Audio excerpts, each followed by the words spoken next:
Years ago, in the Jambuty mines of Nottiash, an 8-year-old boy was filled with the urge to entertain others. And ever since, Ken Dodd OBE, the zaniest of our comics, has been doing just that. Ken, you were very young when you first felt the urge to entertain. What influenced you in those early years? Well, Stuart, can I say how tickled I am to ask questions on your famous programme? I started off, yes, I was one of those very naughty little lads that used to send away to the boys' papers like the Wizard and the Hotspur and the Rover, and I used to send away for itching powder and stink bombs and all sorts of things that little lads of 7 and 8 delight in, things like a sea bacroscope, which is a little piece of plastic mirrors you put in your eye, and you can see when an assassin or a spy is creeping up behind you to assassinate you, which is very useful for boys of 8 and 9 who are going in for the spy business. Yes, it was also a comic that you sent off to for information on ventriloquism, wasn't it? Yes. And that's how you first started off in entertainment. That's it. I saw this advertisement in the Wizard. It said, "Fool your teachers, amaze your friends, send sixpence in stamps." So I did, and I got this booklet on how to become a ventriloquist, didn't I? Yes, you tell it. Dickie Mintus, he'll tell it. Well, what did all your school pals think about that at the time? I mean, it's pretty unusual, isn't it, taking up ventriloquism instead of making model airplanes or something like that? Well, they were all very unusual school, you see. As a matter of fact, I went back to my old school the other day, and they were glad to see me. They were all banging their tin mugs on the bars and whistling. No, it was. I went to Nottiash Village School, and our headmaster was Bonky Bill. So you can guess it was it was a bit like Fred Carno's. And I spent most of my childhood falling out of trees and digging holes and setting fire to my coat and doing all the things that little boys do, so that wanting to be a ventriloquist and throw your voice into boxes and fool your teachers and amaze your friends and go around entertaining Boy Scout concerts and anywhere with froth blowers, hot pots, orphanages, anywhere where I could find an audience. The other kids were fascinated, but I still found plenty of time to play cowboys and Indians and swing from trees. Didn't you have any other ambitions, like, I don't know, being a train driver or an astronaut or something like that? I mean, why entertainment? Oh, I think because my dad and my mother were very fond of variety. And they used to take us a regular trip for the Dodd family, as I've got an older brother, Bill, and a younger sister, June. Every week, my dad and mum would take us to various variety theatres all over Merseyside and all over Lancashire. I think they were trying to sell us, but we used to go to variety once or even twice a week. And so I developed a love of the theatre, and you say I didn't want to become an engine driver, but I did in a way, because little boys always want to be where the action is. You see, they always want to be where the adventure and the stars are. And it seemed to me that the people who got the best spot on the bill were the comedians and the sort of ventriloquists. I used to look at the acrobats and the speciality acts, and I didn't really fancy swallowing swords or doing anything particularly dangerous. But it seemed to me that the man who stole But it seemed to me the man who starred in the show, the man who was really top of the bill and got the best clap, was always the comedian at the end. So obviously, being a little boy, I wanted to be the engine driver. I wanted to be the comedian. Yeah, and once you left school, you found it a bit difficult to get into full-time entertainment. What did you take up in the way of work from then? I actually left school because of show business. I answered an advertisement in the local paper for dancers for pantomime, and ended up as a stooge to when I say a stooge, a feed, we call it in the business, to a little comedian called Albert Burden in an apple stealing scene in Cinderella, the pantomime, which was playing Liverpool. And that's how I left school, because I preferred to work in show business than go back to school when I was 15. Although it was a very good school. It was a beautiful college in Liverpool that I'd passed a scholarship to, but I'd got the show business. The bug had bitten me, you see, so I wanted to be in show business. So that's how it all started, and then I worked my way around. I started getting an act together around the clubs and Sunday concerts, and then I turned professional. I turned professional when I was about 22, 23. And where was that? When was your first professional show? My very first professional theatre I played was the Stockport Theatre Royal and Opera House, but that was only for 1 week. Then I played Reading, Wigan, Hume in Manchester, and then I really turned full-time professional in 1955 at the Nottingham Empire. How did you feel on that first night?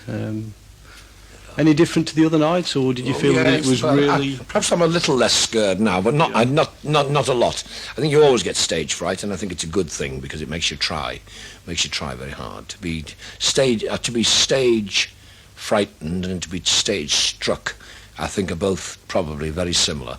I think it's a form of excitement that you just can't do without. You know, you've got to be... I'm always miserable when I'm not working on stage. Yeah. What was your main aim at that time? Was it to be a comedian, a singer, or a ventriloquist, or was to be a star? Everybody, you have to aim very high. You have to have your sights set on only one thing, to be the greatest. If you aim less than that, you're not really stage struck. You've got to want to be up there amongst the stars. And I wanted to be, and still do. I'd like to be a comedian. So when was your first television appearance then? The first one was March the 11th the following year. It was a show called The Good Old Days from Leeds City Varieties.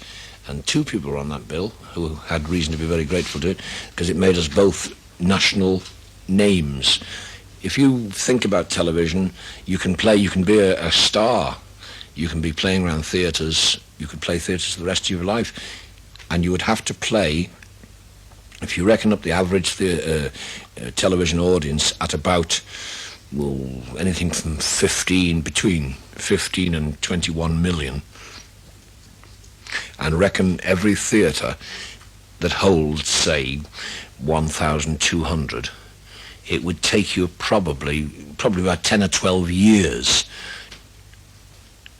playing twice nightly at a theatre every week of the year to reach as many people as you can reach in one night, one appearance on television. So it'll give you an idea of the time, it'll give you an idea of the type of excitement and the power that television has. Was that where you first got your love for the musicals? Because I know you've campaigned to keep quite a few musicals. Well, I love theatre. Live theatre is my favourite, my first love, and always will be, because you get a terrific excitement from playing with a live audience, to a live audience. I think the posh word is feedback, but whatever it's called, it's a great excitement you get when you see people laughing away and enjoying themselves. So live theatre, you can't get that on television. You have a studio audience, of course, but to be honest with you, a studio audience is sometimes that much enthralled by the whole process and seeing all the cameras and cables. Sometimes very often they're struck dumb by it all the technicalities, and you have to have a period. You have to have about 5 minutes before warming them up before you can get them used to. You have to ask them. You have to try and coax them into forgetting about the cameras and forgetting about all the average television studio. It's like a warehouse. There's no atmosphere. You know, when you go to a theatre, it's all designed to give you that lovely feeling of rosiness and coziness and warmth, all the red plush and all the elaborate plaster work and all the whole thing about a theatre is to woo you and lull you into this marvellous sense of that people are caring about what happens to you, and they want to give you a great experience. When you watch a live show, you don't just watch it, you're in it. You take part in it. And when you come out of a theatre, if you've seen a good show, you should feel that you've shared and enjoyed a terrific entertainment experience, probably the greatest entertainment experience it is to have, live theatre. A television studio is all battleship grey and all wires and lights and cables, and everybody falling over, everybody running around with weird headphones on, like this young man here. Looks like spaniels with wires trailing from them. So the whole thing is, it certainly isn't conducive to that lovely, warm, rosy glow by any means. Yes, and the atmosphere, I should imagine, is important more for comedy than anything else. The atmosphere in any entertainment experience, whether it's a play, an opera, or a ballet, or a musical, or variety, is very important. It's atmosphere is the whole thing. It's the experience you're building for people, so that television and television studios go completely against the grain, you know. I admit now some television companies are trying. You see audience shots, particularly with American shows and Canadian shows and Australian shows, where the audience at least look civilized. You know, they are sitting in nice chairs, nice plush chairs, and the whole studio is sort of rather like a civic theatre, whereas ours, I always think it was like refugees. Everybody's sitting there huddled in their overcoats and got these hard plastic, it's like Staten Island, so they're all waiting to have their papers marked to get into some country, you know. Yeah. I always think it's weird. I know, weird, absolutely. Yeah. Now, at about the same time as your first television appearance, you were also very keen to get on disc, weren't you? Did you find this a difficult struggle at first? Yes, the music publishers and the record companies don't seem to take comedians seriously when they say they want to sing, and most comedians on the halls and variety theatres and early broadcasts, they all seem to do their act, tell a few jokes, and then sing a song like, when you're smiling, if your face wants to laugh, well, let it.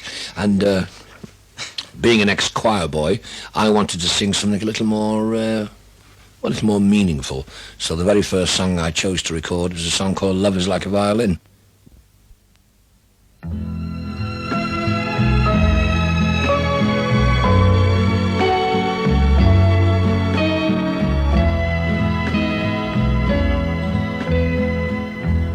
Love is like a violin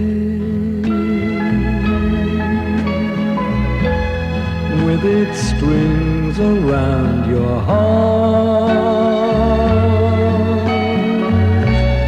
soft and sweet as dreams begin, sadly crying when you part. Make my heart your violin. Play it now and tell me this. In the music of a kiss, let me hear you say, I love.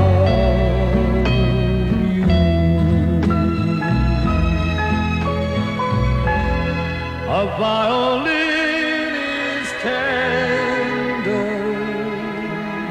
when love is young and shy. It knows the thrill of meeting, the heartache of goodbye.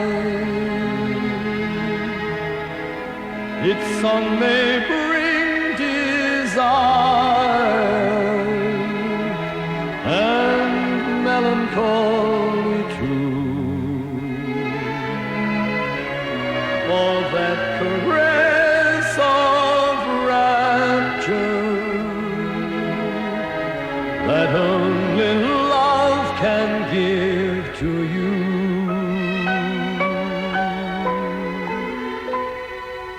Love is like a violin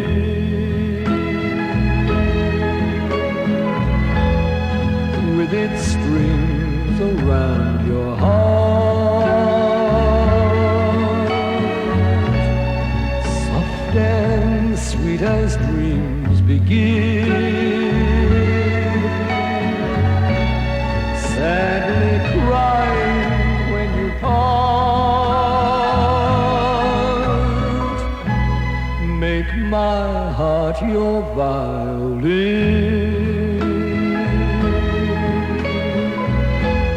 Play it now and tell me this. In the music of a kiss,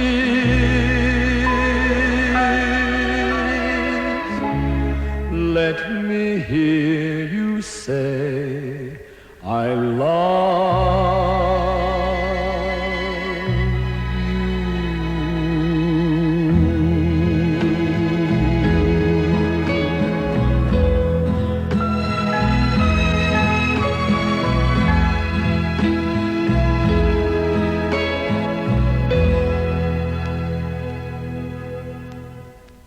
And I always have been lucky to have been given the choice of songs.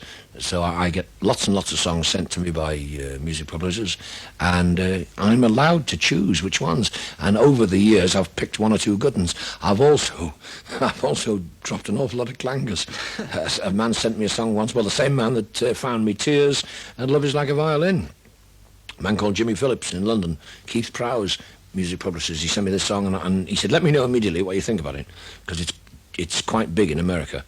So I said, okay. So he rang me up a couple of days later. What do you think? I said, oh, no, I don't think so, Jim. I thought, it's too much like Down by the Old Mill Stream, the old one, you know. And that was called I Love You Because You Understand. And I turned it down. Yeah, rumour has it that you're a bit of a perfectionist in the recording studio. Is this right? Well, not really. I just sing them until I get it right. Till I get it until I'm looking. It's not really singing, you know. It's vocalizing. Singers, real singers, are people like Gilly and Richard Tauber, and they're real singers. Nowadays, it would be Giuseppe Di Stefano, or the man who recorded Perhaps Love with John Denver. Now, come on, you're the DJ. You should know. John, no, I'll not touch that one. I'll pass on that one. Well, he's a great tenor, yeah. And but they're real singers. These are men who delight men and women like Elizabeth Swatchkopf and Joan Sutherland, and people like that. People who devote their lives to developing their voice as an instrument. Operatic singers, real singers, singing people like Frank Sinatra, and the man who I think is the greatest is Perry Como. They are song stylists, yeah. And it's a way of making musical noises that can be recorded and are very pleasant and easy on the ear. And as I said, I've been very lucky. Yeah, but really, you see yourself more as a comedian, don't you, than a singer? No, I don't know. I don't know. I enjoy the singing very much indeed. In fact, if I had to choose, I would find it very, very difficult, because I really enjoy singing nice songs, good songs with nice melodies and words that... I think today's melodies are not as good as they were, say, 30 or 40 years ago, but I think the words are better. Because I think today's lyricists, the people who write the words today, are writing better words. It's not all moon and June and spoon now. The lyrics today are really super. They really say some very, very sensible and intelligent things, and they send some very beautiful messages. Yeah. Now, we can't really have an interview with you, Ken Dodd, and not mention the Diddy Men. Now, when did the Diddy Men first come about? The Diddy Men came about because the Diddy Men happened because they were needed. It's nice to be needed. Bakers' wives love it. No, it's always nice to have something that is necessary, and I wanted to appeal to children as well as adults. And so I remembered my great-uncle Jack, who was quite a small man, and he loved his wallop, so he had a big tummy, and he always wore a bowler hat, so I just stretched that a little bit, and it became out of my imagination, because I like drawing cartoons. Out of my imagination came the Diddy Men. And who's your favourite Diddy Man? Ah, well, I think they're all my favourites, from Dickie Mint to Mick the Marmalizer. They're all it's a form of humour called whimsy, and whimsy. They're all different kinds of humour. See, humour and laughter is a little bit like a rainbow, On the very, very top, there's pure happiness, the sort of joy that you hear from children in a school playground when they're laughing and jumping and singing just for the sheer joy of being alive. and it goes down through the different colours, through crazy humour, satire, insult, put-down humour, wit, wisdom, irony, sarcasm, and all the different colours and kinds of humour. Now, somewhere in that rainbow is whimsy, which is a bit like the sort of stuff that cartoons are made of, the sort of stuff that Hans Andersen and the fairy tales are made out of. And I like whimsy because whimsy doesn't mean any harm and doesn't do any harm to anyone. It's all about funny little men and funny little women and lads with red hair, like your friend here, and people with big boots and funny tummies, and it's a world of make-believe, and it's harmless. Some people say it's childish, but I don't care because I think children are marvellous and I like children, and there's a lot of I really haven't grown up myself properly, so I like the Diddy Men and Jam-Butty Mines and broken biscuit repair works and snuff quarries. I like that kind of humour. Yeah. I would imagine that the highlight of your career came when you received your OBE. What kind of an experience was that for you? Well, it was a very great honour, of course, and I was very thrilled. I hope it was because of some of the work that, although I've sort of been associated with, there's also a lot of other people who have been associated with as well doing the work. That is mostly cancer research and cancer relief funds and campaigns to raise money for scanners and laboratories at different hospitals here in the northwest. And people like Phyllis Ford and Pat Seed, those people and their committees and the various clubs that raise the money, they really do a tremendous amount of work.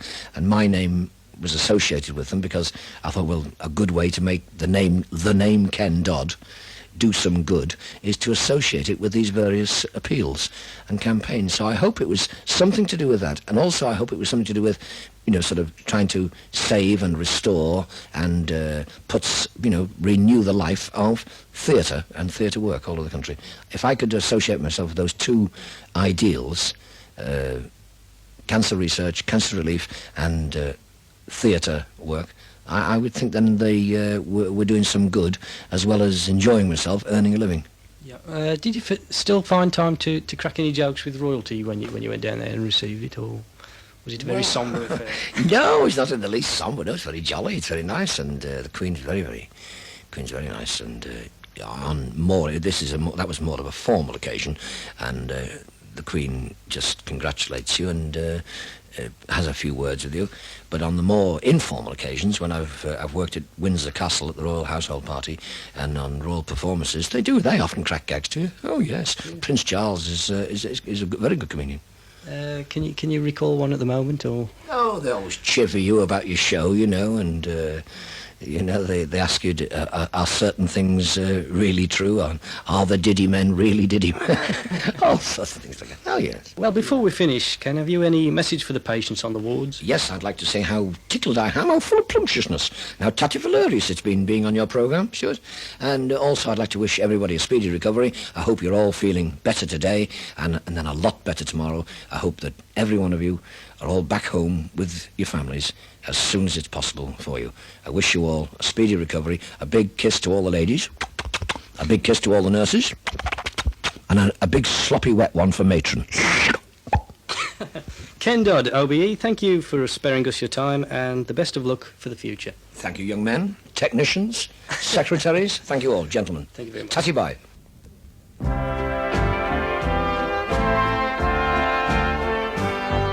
He painted Salford smoky tops on cardboard boxes from the shops, pots of coats where I used to play. I'm sure he once walked down our street, 'cause he painted kids who had knout on their feet. The clothes they wore had all seen better days. They said his works of art were dull, no room outlap the walls are full. Lowry didn't care much anyway. They said he just paints cats and dogs and matchstalk men in boots and clogs. And Lowry said that's just the way they'll stay. And he painted matchstalk men and matchstalk cats and dogs. He painted kids on the corner of the street that were sparking clogs. Now he takes his brush and he waits outside them factory gates to paint his matchstock men and matchstock cats and dogs. Now canvas and brushes were wearing thin when London started calling him to come on down and wear the old flat cap. They said, tell us all about your ways and all about them sulphur days. Is it true you're just an ordinary chap? And he painted matchstock men and matchstock cats and dogs. He painted kids on the corner of the street that were sparking clogs.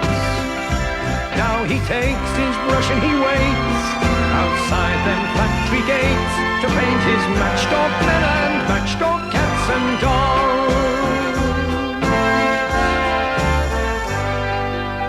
Now Lowry's hang upon the wall amongst the greatest of them all, and even the Mona Lisa takes a bow.